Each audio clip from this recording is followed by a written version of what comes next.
हाय। झगड़े होना और डिस्प्यूट्स का होना एक स्वाभाविक चीज़, एक नेचुरल चीज़ हर घर में, हर फैमिली में between the members of the family disputes होते रहते हैं।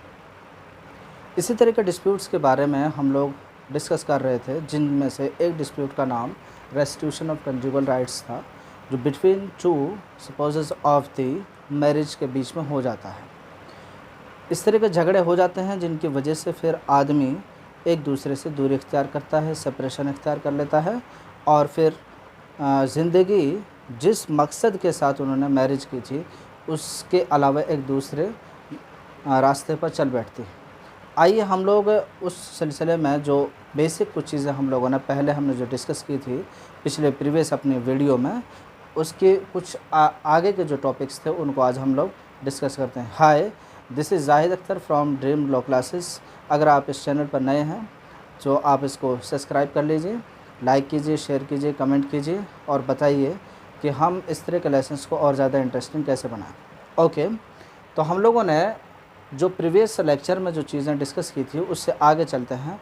आज हम लोग डिस्कस करने वाले हैं उन चीज़ों को कि वो ग्राउंड्स क्या हैं जिनकी बेस पर कोई एक रेस्टिट्यूशन ऑफ कंजुगल राइट्स की जो पटिशन या जो सूट फाइल करता है डिस्ट्रिक्ट कोर्ट में या फैमिली कोर्ट में जो पर्सन, वो ग्राउंड्स क्या हैं। क्या छोटे मोटे झगड़ों की बेस पर ही जो आमतौर से घरों में हो जाते हैं उसकी वजह से अगर कोई चंद कुछ देर के लिए या चंद घंटों के लिए या कुछ दिनों के लिए आदमी एक दूसरे से दूर हो जाता है, तो क्या उनमें भी पॉसिबिलिटी है इस तरह के झगड़ों की या उनमें नहीं है। आइए हम लोग इसके बारे में थोड़ा सा डिटेल में पढ़ते हैं। सबसे पहले जब हम लोग इस चीज़ के बारे में पढ़ेंगे तो सेक्शन 13 के जो ग्राउंड्स है, जो डिजेशन के बारे में बताए गए हैं, वो ग्राउंड्स यहाँ पर अप्लाई होंगे। अगर वो चीज़ें पाई जाती हैं तब जाकर हम कंजुगल राइट्स की जो राइट्स है उसके लिए हम पटिशन कोर्ट में दायर कर सकते हैं। सबसे पहले क्या है कि विड्रावल फ्रॉम द सोसाइटी होना चाहिए। विड्रावल फ्रॉम द सोसाइटी का मतलब ये होता है कि आदमी की जो ऑब्लिगेशंस हैं, मैरिटल ऑब्लिगेशंस हैं, उनसे वो दूर हट जाता है, उनसे वो दूरी इख्तियार कर लेता है। एक मियाँ और बीवी, हस्बैंड एंड वाइफ के बीच में जो रिलेशन होता है वो रिलेशन उनका टूट जाता है, वो ख़त्म हो जाता है। तो withdrawal of from the society का होना सबसे पहले एंड प्राइमरी कंडीशन है। अगर ये चीज़ होती है देन कि जो ये विड्रावल फ्रॉम द सोसाइटी हुआ है वो विदाउट एनी रीज़नेबल या विदाउट लॉफुल कॉज के होना चाहिए। विदाउट रीज़नेबल कॉज और विदाउट लॉफुल कॉज का होना चाहिए। वो जो कॉज आप बता रहे हो, जिसकी बुनियाद पर आप दूरी बना रहे हो, वो क्या है, वो रीज़नेबल नहीं है या लॉफुल ग्राउंड नहीं है। वो अगर कोई एक्ट ऐसा है कि जो अनलॉफुल है, उसकी बुनियाद पर आप कर रहे हो तो फिर सही काम कर रहे हो आप, फिर उसमें लॉ भी आपकी सपोर्ट करता है। लेकिन अगर आपने कोई ऐसा काम किया जिसमें लॉफुल नहीं है, जो वो दूसरा है कि रीज़नेबल नहीं है, तो तब आपकी लॉ सपोर्ट नहीं करेगा बल्कि लॉ आपको पनिश करेगा उसमें।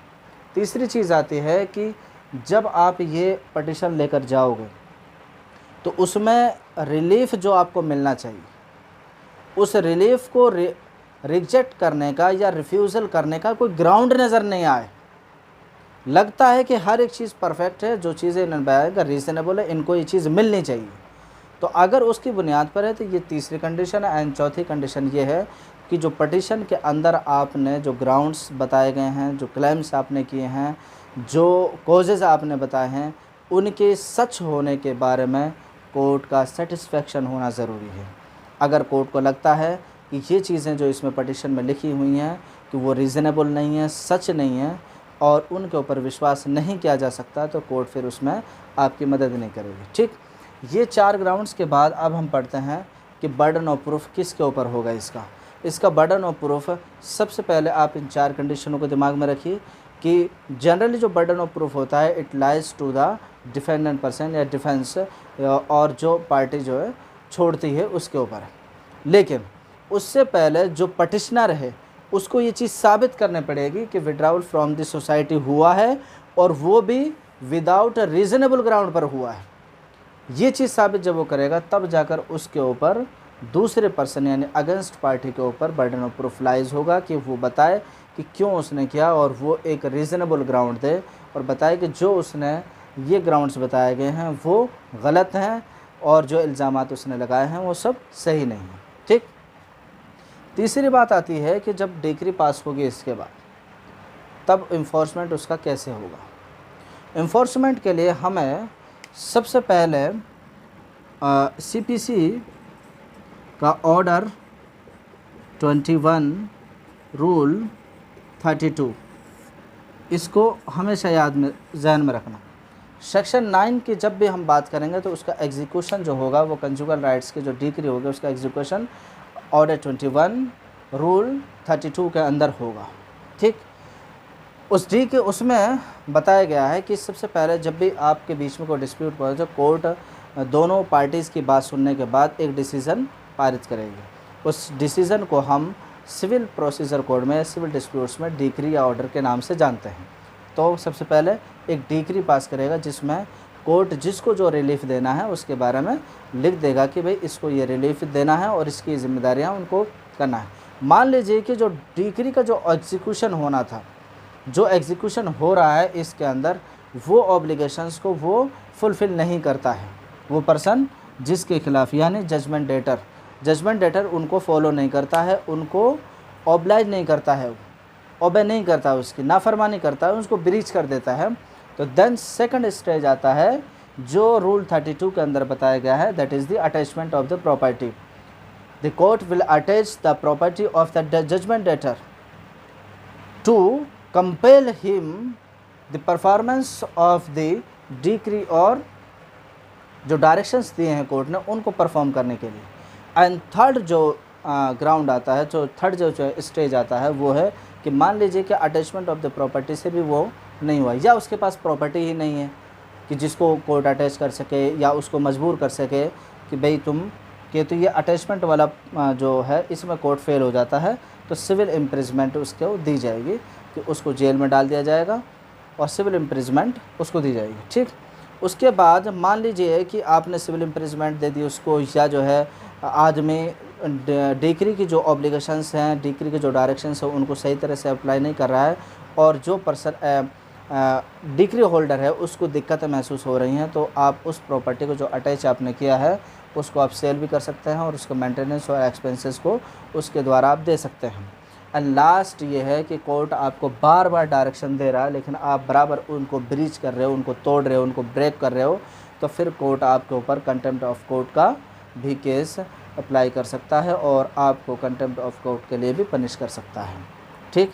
तो ये 5 तरीके हैं जिनके द्वारा हम एग्जीक्यूशन ऑफ डिक्री कर सकते हैं। फर्स्ट इज़ द डिक्री, जो डिक्री पास की जाएगी। दूसरा एक अटैचमेंट ऑफ द प्रॉपर्टी। तीसरा ये है कि सिविल इम्प्रिजमेंट। चौथा उसको सेलिंग ऑफ द प्रॉपर्टी के द्वारा की जा सकते हैं। कंटेम्प्ट ऑफ कोर्ट के लिए भी इसको पनिश किया जा सकता है। एक सबसे इम्पोर्टेंट जो इसमें आता है कि जब डिक्री को हम इन्फोर्समेंट कर देते हैं तो जनरल जो डिफ़िकल्टीज़ कोर्ट के सामने आती हैं, that is the very important. मैं इससे पहले भी जब आपको डिजर्शन के बारे में पढ़ा रहा था तब मैंने आपको बताया था कि एक थर्ड जो पोर्शन जो आया था डिजर्शन का, विलफुल नेगलेक्ट का, उसमें ये चीज़ मैंने बताई थी आपको कि विलफुल नेगलेक्ट का मतलब एक कंडक्ट आदमी का जो बिहेवियर होता है उससे ताल्लुक़ रखती है चीज़। और कोर्ट के सामने ये सबसे बड़ा चैलेंज होता है। कोर्ट क्या कर सकता है? कोर्ट एक डिग्री पास कर सकता है, कोर्ट डायरेक्शन दे सकता है, आपकी प्रॉपर्टी को अटैचमेंट कर सकता है, आपको सेल कर सकता है आपकी प्रॉपर्टी को, आपको जेल में डाल सकता है कुछ दिनों के लिए। लेकिन सिविल मैटर्स हैं, आपको लॉन्ग टाइम के लिए कर भी नहीं सकता क्योंकि सिविल मैटर्स में आप बहुत ही लिमिटेड पीरियड के लिए जा सकते हो। लेकिन जो ढीठ किस्म का आदमी है वो इन सब चीज़ों को अगर नहीं करना चाहता तो नहीं करना चाहता।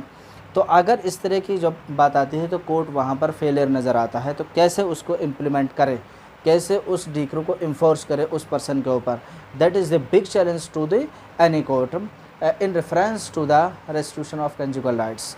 अब क्या होगा, तो कोर्ट इन सब चीज़ों में विफल नज़र आता है और इसी वजह से कहा गया था कि जो थर्ड कॉन्सेप्ट जो आता है वो यही है कि आदमी अगर चाहे तो खुद कर सकता है, अदरवाइज़ उसके लिए कोई ऑप्शन नहीं है। फिर हम लोग इस चीज़ का जो हल है वो आते हैं हम नेक्स्ट टॉपिक में, दैट इज़ द रिलीफ का टॉपिक आता है। वहाँ पर इस चीज़ का हल कैसे होगा उसके बारे में हम बात करेंगे। रिलीफ क्या होगा? सबसे पहले कि जो एग्रीड पर्सन होगा कंजुगल राइट्स का, उसको हम क्या रिलीफ दे सकते हैं? तो कोर्ट सबसे पहले जो उसको रिलीफ देता है कि उसके फेवर में एक डिक्री पारित करता है, उसको डिक्री का एक डिक्री होल्डर बनाता है और उसको एक विनर पार्टी और उसके जो राइट्स हैं जो उसने क्लेम्स किए हैं उसके हिसाब से उसको दे दी जाते हैं कि भाई आपका ये राइट है, आपको मिलना चाहिए।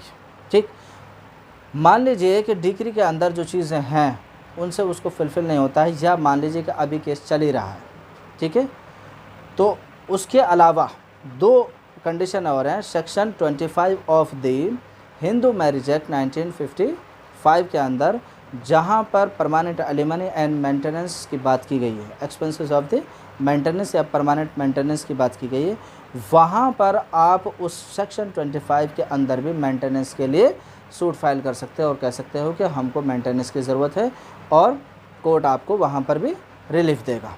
दूसरे कि मान लीजिए कि आपने इसमें रेस्टिट्यूशन के लिए पटिशन दायर की, अभी वो पेंडिंग है, अभी इसका कोई डिसीज़न नहीं आया, सुनवाई हो रही है, लेकिन आपको एक्सपेंसेस ज़िंदगी तो गुजारना है आपको, उसके बगैर तो आपका काम चलेगा नहीं, तो उसको कैसे आप मैनेज करोगे? तब भी आप सेक्शन 25 का सहारा ले सकते हो और वहाँ पर आप मेंटेनेंस के लिए अप्लाई कर सकते हो और मेंटेनेंस आपको कोर्ट देगा।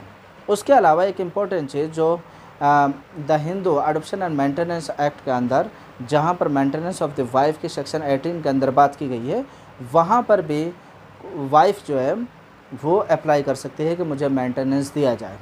लेकिन एक इम्पॉर्टेंट चीज़ जो सेक्शन 25 के अंदर है वो बोथ पर्सनस के लिए यानी फीमेल पर्सन के लिए भी है, मेल पर्सन के लिए भी है, दोनों लोग उसमें कर सकते हैं, लेकिन ये जो चीज़ स्पेशली जो है वाइफ के लिए है। उसके अलावा लास्ट ऑप्शन जो कोर्ट में यहाँ पर भी और यहाँ पर भी, दैट इज़ देखिए कोर्ट का सबसे इम्पोर्टेंट काम क्या होता है? कोर्ट का इम्पोर्टेंट काम यह होता है कि जब भी कोई रिलेशन बनता है तो उसको बनाने की, बरकरार रखने की कोशिश करता है कि उन दोनों के बीच में जो डिस्प्यूट हो वो ख़त्म ना हो।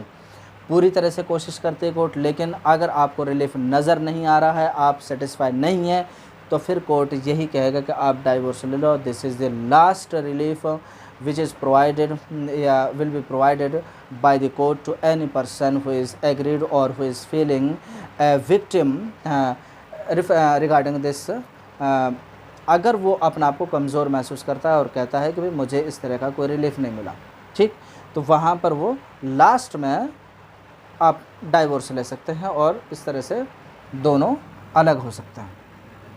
इसके अलावा कुछ ग्राउंड्स ऐसे हैं जहां पर कोर्ट रिलीफ देने से इनकार कर देता है। ये वो ग्राउंड्स हैं जहां पर किसी मर्द ने, किसी मेल पर्सन ने रेस्टिट्यूशन ऑफ कंजुगल राइट्स के लिए पटिशन फाइल की, लेकिन कोर्ट में जब पेशी हुई तो औरत ने ये चीज़ साबित कर दी कि I am the subject of cruelty by this person, ये मुझे इनह्यूमन ट्रीटमेंट से दो चार करता है। तो अगर क्रूअल्टी का वो शिकार है और वो चीज़ साबित कर देती है तो हस्बैंड को फिर कंजुगल राइट्स का जो रिलीफ है वो नहीं मिलेगा। उसके अलावा कि non performance of the marital obligation, ये किसी भी कंडीशन की वजह से हो सकता है। मान लीजिए कि वो फिज़िकली सही नहीं है, मान लीजिए कि वो मेंटल डिसऑर्डर है, ये मान लीजिए कि उसका बिहेवियर अच्छा नहीं है, जिसकी वजह से वो औरत के साथ इस तरह का सलूक करता है कि जो इनह्यूमन होगा, इनह्यूमन ट्रीटमेंट के कंडीशन में आ जाता है। तो अगर वो जो मैरिटल ऑब्लिगेशंस हैं उनको अगर वो फुलफ़िल नहीं कर पाता है, परफॉर्म नहीं कर पाता है, तो ये भी एक ग्राउंड बन जाएगा और जिसके खिलाफ औरत उसका सहारा ले सकती है और उसकी वजह से हस्बैंड को वो रिलीफ नहीं मिलेगा। एंड थर्ड ग्राउंड ये है कि मान लीजिए कि जो डोवर उसको देना चाहिए वो सफिशिएंट नहीं है, उसके पास ये ताकत ही नहीं है, उसके पास वो सहारे ही नहीं है जिसके ज़रिए से वो औरत को खुश रखे और उसको सेटिस्फाई कर सके। ठीक, अगर इस तरह के 3 कंडीशन में अगर कोई भी एक पाई जाती है तो यहाँ पर कोर्ट का डिस्क्रिशनरी पावर है कि वो उसको रिफ्यूज़ भी कर सकता है। एंड लास्ट पोर्शन जो कंजुगल राइट्स का अंडर सेक्शन 9 के अंदर जो मिलता है, that is the constitutional validity, and this is the most important part of this chapter या दिस लेसन, और ये हमको सबसे अच्छे से याद रखना है इसका पार्ट। कॉन्स्टिट्यूशन के आर्टिकल 14, आर्टिकल 15, आर्टिकल 21 में इसको चैलेंज किया गया है सेक्शन 9 को। किस बुनियाद पर? कि राइट टू इक्वलिटी के ख़िलाफ़ है। इक्वलिटी है, मैं पर्सन हूँ, मुझे आज़ादी है, मैं कैसे रहूँ, मुझे आपके साथ नहीं रहना, इसका मतलब ये तो नहीं होता कि शादी अगर हो गई तो हम एक बंधन में बंध गए और उसके बाद हमारी जो पर्सनल लिबर्टी है, पर्सनल जो प्राइवेसी है, पर्सनल जो फ्रीडम है, राइट्स जो हमारे हैं वो सारे ख़त्म हो चुके हैं, अब वो दूसरी पार्टी के हो चुके हैं, वो जैसे चाहेगा हमारे साथ ट्रीटमेंट करेगा। इस तरह का नहीं होता है। तो आर्टिकल 14 जो इक्वलिटी की बात करता है, तो वहाँ पर इक्वलिटी का जो वायलेशन होता हुआ नज़र जो आता है उसको लेकर चैलेंज किया गया। फिर जो है डिस्क्रिमिनेशन की बुनियाद पर इसको किया गया कि भाई ये हमारे साथ डिस्क्रिमिनेशन हो रहा है। एंड थर्ड ग्राउंड जो होता है right to life and personal liberty, it is my personal life and it is my liberty and no person can deprive from my personal liberty. किसी पर्सन को ये अधिकार ही नहीं दिया लो ने, तो क्यों मुझे लोग जो है उस मेरे पर्सनल राइट को छीनेंगे। तो इन 3 ग्राउंड्स पर इसको चैलेंज किया गया। सबसे पहले जो केस टी सरिता वर्सेस वेंकटा सुबह का जो केस है आंध्र प्रदेश हाई कोर्ट में आया 1983 में।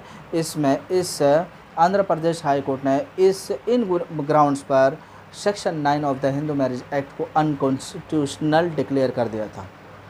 अनकॉन्स्टिट्यूशनल, असंवैधानिक उसको घोषित कर दिया था और कहा था कि ये कॉन्स्टिट्यूशनल वैलिडिटी पर नहीं उतरता, ये जो है कॉन्स्टिट्यूशन के इन प्रोविजंस के ख़िलाफ़ है। दूसरा केस आता है दिल्ली हाई कोर्ट में हरविंदर कौर वर्सेस हरमिंदर सिंह का, जिसमें दिल्ली हाई कोर्ट ने इसके ख़िलाफ़ जजमेंट दिया। मतलब इन्होंने जो जजमेंट दिया उससे बिल्कुल डिफरेंट जजमेंट दे दिया। ठीक, कहा कि नहीं ये कॉन्स्टिट्यूशनल है, इसमें कोई ख़राबी नहीं है, किसी की कोई आज़ादी छीनी नहीं है, ये तो एक सेक्रीफाइसेस वाली ज़िंदगी होती है। इसमें तो एक दूसरे को हारमोनियस वाले रिलेशनशिप के साथ चलना चाहिए, एक दूसरे का सहारा बनना चाहिए। कुछ सेक्रीफाइसेस वो दे रहे हैं तो कुछ हमें देनी चाहिए, एक दूसरे को मिलकर। हम किसी के राइट्स को प्रोटेक्ट करने के लिए कॉन्स्टिट्यूशन ने ये राइट्स दिए हैं, ना कि उनको ख़त्म करने के लिए। अगर हम इस तरह के प्रोटेक्शन दिया जाए, क्योंकि ये जो कॉन्सेप्ट शादी का है ये कोई खेल नहीं है, इस शादी के कॉन्सेप्ट को और उसके बाद जो लोग बंध जाते हैं इस बंधन, उसको भी प्रोटेक्ट करना लॉ की ज़िम्मेदारी है और लॉ को प्रोटेक्ट करना कोर्ट्स की ज़िम्मेदारी है। तो कोर्ट ने कहा, दिल्ली हाई कोर्ट ने कहा कि it is constitutional. And third case जो इस रेफरेंस में सुप्रीम कोर्ट के अंदर है, Saroj Rani versus Sudarshan Kumar, that is the very big leading in the reference of section 9 of the Hindu marriage act. और सुप्रीम कोर्ट ने डिक्लेयर किया कि इस केस को ओवर रूल कर दिया और इनके जजमेंट को अपहेल्ड करते हुए कहा कि it is constitutional and it is not the against article 15, 14 and 21 of the constitution। Hope आपको मेरा ये लेक्चर पसंद आया होगा। अगर आपको पसंद आया है तो आप शेयर कीजिए, लाइक कीजिए और कमेंट्स में मुझे बताइए कि आपको कैसा लगा। और इस तरह के इंटरेस्टिंग लेसन्स के लिए आप हमसे जुड़े रहिए। Thank you very much.